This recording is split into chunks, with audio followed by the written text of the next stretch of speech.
Hi friends, ಇವತ್ತು ನಾನು ನಿಮಗೆ ಒಂದು ಸಣ್ಣ ಪ್ರಶ್ನೆಯನ್ನು ಕೇಳ್ತೀನಿ.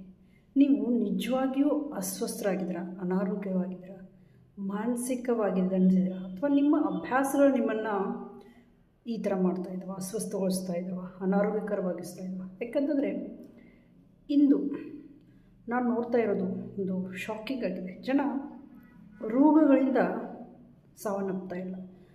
ಜನ ತಮ್ಮ ದಿನಚರಿಯಿಂದಾಗಿ, ಅವರ ಲೈಫ್ ಸ್ಟೈಲಿಂದಾಗಿ, ರುಟೀನಿಂದಾಗಿ ಸಾಯ್ತಾ ಇದ್ದಾರೆ ಫ್ರೆಂಡ್ಸ್. ಮತ್ತು ಇದು ದೊಡ್ಡ ಸಮಸ್ಯೆ ಕೂಡ, ಇದು ಚಿಕ್ಕ ವಿಷಯ ಅಲ್ಲ. ಹೆಚ್ಚಾಗಿ ಜನ ಅದನ್ನು ಅರಿಯೋದೇ ಇಲ್ಲ, ಅರಿತುಕೊಳ್ಳೋದೇ ಇಲ್ಲ. ಸೊ ನೀವು ದಣಿದಿದ್ದರೆ, ನಿಮ್ಮ ತೂಕ ಹೆಚ್ಚಾಗ್ತಾ ಇದ್ದರೆ, ನಿಮಗೆ BP ಇದ್ದರೆ, ಸಕ್ಕರೆ ಇದ್ದರೆ, ಒತ್ತಡವನ್ನು ನೀವು ಹೊಂದಿದ್ದರೆ ಈ ವಿಡಿಯೋ ನೀವು ನೋಡಲೇಬೇಕು ಫ್ರೆಂಡ್ಸ್.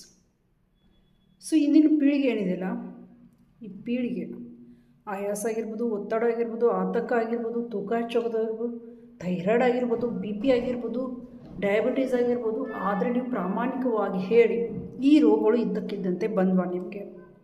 ಖಂಡಿತ ಇಲ್ಲ. ಅವು ನಿಧಾನವಾಗಿ ಸೃಷ್ಟಿಯಾದವು ನಾವು ಪ್ರತಿದಿನ ಮಾಡೋ ಕೆಲಸದಿಂದ. ನಾನು ನಿಮಗೆ ಒಂದು ಸತ್ಯನ ತೋರಿಸ್ತೀನಿ ಫ್ರೆಂಡ್ಸ್. ಜೀವನಶೈಲಿ ರೋಗವನ್ನು ಹೇಗೆ ಸೃಷ್ಟಿಸ್ತದೆ?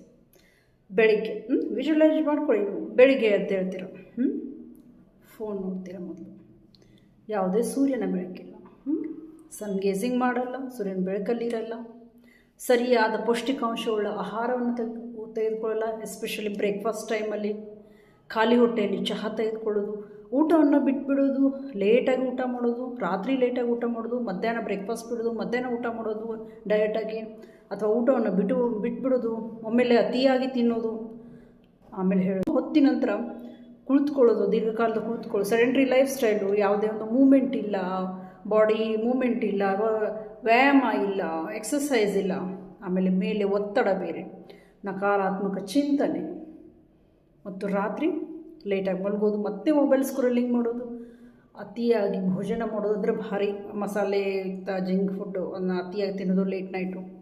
ಆಮೇಲೆ ನಂತರ ಹೇಳ್ತಾರೆ ಜನ, ನಾನು ಯಾಕೆ ಆರೋಗ್ಯವಾಗಿಲ್ಲ ಅಂತ. ಭಾವನಾತ್ಮಕ ಸಂಪರ್ಕ ತುಂಬ ಮುಖ್ಯ. ನೀವು ದುರ್ಬಲ ಅಲ್ಲ ಫ್ರೆಂಡ್ಸ್. ನೀವು ನಿಮ್ಮ ದೇಹ ನಿಮ್ಮ ಶತ್ರುನೂ ಅಲ್ಲ. ನೀವು ತಪ್ಪು ಅಂತಲೂ ಹೇಳ್ತಾ ಇಲ್ಲ. ನಿಮ್ಮ ದೇಹ ನಿಮ್ಮನ್ನು ರಕ್ಷಿಸೋಕ್ಕೆ ಪ್ರಯತ್ನಿಸ್ತಾ ಇದೆ. ಪ್ರತಿಯೊಂದು ಲಕ್ಷಣ ಒಂದು ಸಂದೇಶ ಇದೆ ನಿಮಗೆ. ಸೊ ನೀವು ಯಾವಾಗ ತಪ್ಪಾದ ಆಹಾರವನ್ನು ಸೇವಿಸ್ತೀರ, ತಡವಾಗಿ ಮಲಗ್ತೀರ, ಚಲಿಸದೇ ಇರ್ತೀರ, ಅಂದರೆ ಮೂಮೆಂಟ್ ಮಾಡದೇ ಇರ್ತೀರ, ಒತ್ತಡದಲ್ಲಿರ್ತೀರ, ನಿಮ್ಮ ದೇಹ ಬದುಕುಳಿಯೋ ಕ್ರಮಕ್ಕೆ ಹೋಗ್ತದೆ, ಸರ್ವೈವಲ್ ಮೋಡ್ಗೆ ಹೋಗ್ತದೆ. ಹಾರ್ಮೋನ್ಗಳು ತೊಂದರೆಗಳು ಆಗುತ್ತವೆ, ಜೀರ್ಣಕ್ರಿಯೆ ನಿಧಾನ ಆಗುತ್ತೆ, ಕೊಬ್ಬು ಹೆಚ್ಚಾಗ್ತದೆ, ಶಕ್ತಿ ಕಡಿಮೆ ಆಗ್ತದೆ, ಮತ್ತು ನಿಧಾನವಾಗಿ ರೋಗ ಪ್ರಾರಂಭಕ್ಕೆ ಶುರು ಆಗ್ತದೆ ಫ್ರೆಂಡ್ಸ್. ನಿಧಾನವಾಗಿ ರೋಗ ಪ್ರಾರಂಭಕ್ಕೆ ಶುರು ಆಗ್ತದೆ. ಅದಕ್ಕಿಂತ ಮುಂಚೆ ಜೀರ್ಣಕ್ರಿಯೆ ನಿಧಾನವಾದ ಕೊಬ್ಬು ಹೆಚ್ಚು, ಇವು ನಿಮ್ಮನ್ನ ಸರ್ವೈವಲ್ ಮಾಡೋ, ನಿಮ್ಮ ದೇಹವನ್ನು ರಕ್ಷಣೆ ಮಾಡೋಕ್ಕೆ ಕೊಬ್ಬು ಹೆಚ್ಚಾಗ್ತದೆ, ಮತ್ತು ನಿಧಾನ ಆಗ್ತದೆ, ಹಾರ್ಮೋನ್ಗಳು ತೊಂದರೆಗಳು, ಜೀರ್ಣಕ್ರಿಯೆ ನಿಧಾನ ಆಗ್ತದೆ. ನಂತರ ನಿಮಗೆ ಲಾಸ್ಟು ರೋಗ ಪ್ರಾರಂಭ.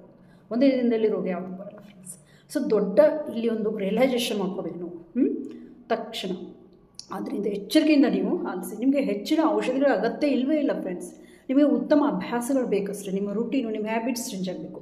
ಏಕೆಂದರೆ ಔಷಧಿಗಳು ರೋಗ ಲಕ್ಷಣಗಳನ್ನು ಕಂಟ್ರೋಲ್ ಮಾಡ್ತವೆ ಅಷ್ಟೇ, ಆದರೆ ಜೀವನ ಶೈಲಿ ರೋಗವನ್ನು ಸೃಷ್ಟಿ ಮಾಡ್ತದೆ. ಜೀವನ ಶೈಲಿನೇ ನಿಮ್ಮ ರೋಗವನ್ನು ತಂದುಕೊಡ್ತದೆ ಅಥವಾ ತೆಗೆದುಹಾಕ್ತದೆ. ಒಂದು ರೋಗವನ್ನು ಸೃಷ್ಟಿ ಮಾಡ್ತದೆ, ಇಲ್ಲಾಂದರೆ ನಿಮ್ಮ ಜೀವನ ಶೈಲಿ ಚೆನ್ನಾಗಿದ್ದರೆ ಇರೋ ರೋಗವನ್ನು ತೆಗೆದುಹಾಕ್ತದೆ. ಅದಕ್ಕೆ ನಾನು ನಿಮಗೆ ಒಂದು ಚಿಕ್ಕ ದಿನಚರಿಯನ್ನು ಹೇಳ್ತೀನಿ. 5 ನಿಮಿಷಗಳೊಂದಿಗೆ ಬೆಳಿಗ್ಗೆ 5 ನಿಮಿಷದಿಂದ ಪ್ರಾರಂಭಿಸಿ. ಬೇಗ ಎದ್ದೇಳಿ, ಸೂರ್ಯನ ಬೆಳಕಲ್ಲಿ ಇರಿ 10 ನಿಮಿಷ, ಬೆಚ್ಚಗಿನ ನೀರನ್ನು ಕುಡಿಯಿರಿ, ನಿಮ್ಮ ಬೌಲ್ ಮೂಮೆಂಟ್ನ ಸರಿ ಮಾಡಿಕೊಳ್ಳಿ, ನಿಮ್ಮ ವ್ಯವಸ್ಥೆಯನ್ನು ಮೊದಲು ಸ್ವಚ್ಛಗೊಳಿಸಿ, ಸಿಸ್ಟಮ್ನ ಮೊದಲು ಇಂಟರ್ನಲ್ ಸಿಸ್ಟಮ್ನ ಸ್ವಚ್ಛಗೊಳಿಸಿ, ನಿಮ್ಮ ದೇಹವನ್ನು ಮೂವ್ ಮಾಡಿ, ಇದಕ್ಕೆ ನಡಿಗೆ ಮಾಡಿ, ಯೋಗ ಮಾಡಿ. ಇದಕ್ಕೆ ಯಾವುದಾದ್ರೂ ಎಕ್ಸ್ಟ್ರಾ ದುಡ್ಡು ಬೇಕಾ? ಇಲ್ಲ ಅಲ್ವಾ? ಫ್ರೀಯಾಗಿ ಸಿಗೋದಲ್ಲ, ಸೂರ್ಯನ ಬೆಳಕು ಫ್ರೀಯಾಗಿ ಸಿಗ್ತದೆ. ನಮ್ಮ ದೇಹವನ್ನು ಮೂವ್ ಮಾಡೋಕ್ಕೆ ಯಾವ ದುಡ್ಡು ಬೇಕಾಗಿಲ್ಲ, ವ್ಯಾಯಾಮ ಮಾಡೋಕ್ಕೆ ದುಡ್ಡು ಬೇಕಾಗಿಲ್ಲ, ಮನೆಯಲ್ಲೇ ನೀವು ಮಾಡ್ಬೋದು. ಸರಳವಾದ ಮನೆಯ ಆಹಾರವನ್ನು ಸೇವಿಸಿ, ಸಂಸ್ಕರಿಸಿದ ಆಹಾರ ಅಲ್ಲ.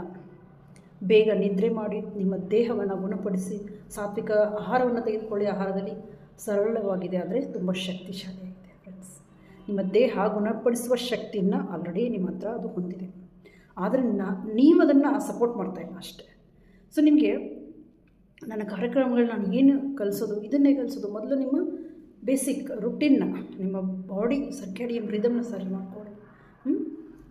ಇದು ಒಂದು ಸ್ಟ್ರಿಕ್ಟ್ ಆಹಾರ ಕ್ರಮ ಯಾವುದು ನಾನು ನೀಡಲ್ಲ. ಜನ ತಮ್ಮ ಜೀವನ ಶೈಲಿಯನ್ನು ಹಂತ ಹಂತವಾಗಿ ಬದಲಾಯಿಸೋಕ್ಕೆ ನಾನು ಸಹಾಯ ಮಾಡೋದು ಅಷ್ಟೇ. ಅವರಿಗೆ ಕೆಲವೊಬ್ಬರಿಗೆ ನಾನು ಬದಲಾಯಿಸಿ ಅಂತ ಹೇಳಿದ ತಕ್ಷಣ ಯಾರೂ ಬದಲಾಯಿಸಲ್ಲ ಫ್ರೆಂಡ್ಸ್. ಅವರಿಗೆ ಸ್ಟೆಪ್ ಬೈ ಸ್ಟೆಪ್ ಸ್ಲೋಲಿ ಸಣ್ಣ ಸಣ್ಣ ಕ್ರಮಗಳನ್ನ ತೆಗೆದುಕೊಳ್ಳೋಕ್ಕೆ ನಾನು ಎಲ್ರಿಗೂ ಹಂತ ಹಂತವಾಗಿ ಸಹಾಯ ಮಾಡ್ತೀನಿ. ಸೊ ಈ ವಿಡಿಯೋ ನಿಮಗೆ ನಿಮ್ಮ ಬಗ್ಗೆ ಆಗಿದ್ದರೆ, ನಿಮಗೂ ಈ ಥರ ಅನುಭವಿಸ್ತಿದ್ದೀರಾ ಅಂತ ನೀವು ಭಾವಿಸಿದರೆ ನನಗೆ ಆರೋಗ್ಯ ಅಂತ ಕಮೆಂಟ್ ಮಾಡಿ, ಅಥವಾ ನನಗೆ ನೇರವಾಗಿ ಸಂದೇಶ ಕಳಿಸಿ. ಮತ್ತು ನಾನು ನಿಮಗೆ ಇದಕ್ಕೆ ತಕ್ಕಂತೆ ಮಾರ್ಗದರ್ಶನ ನೀಡ್ತೀನಿ. ಆದರೆ ನೆನಪಿಡಿ, ನೀವು ಅನಾರೋಗ್ಯದಿಂದ ಬಳಲ್ತಾ ಇಲ್ಲ.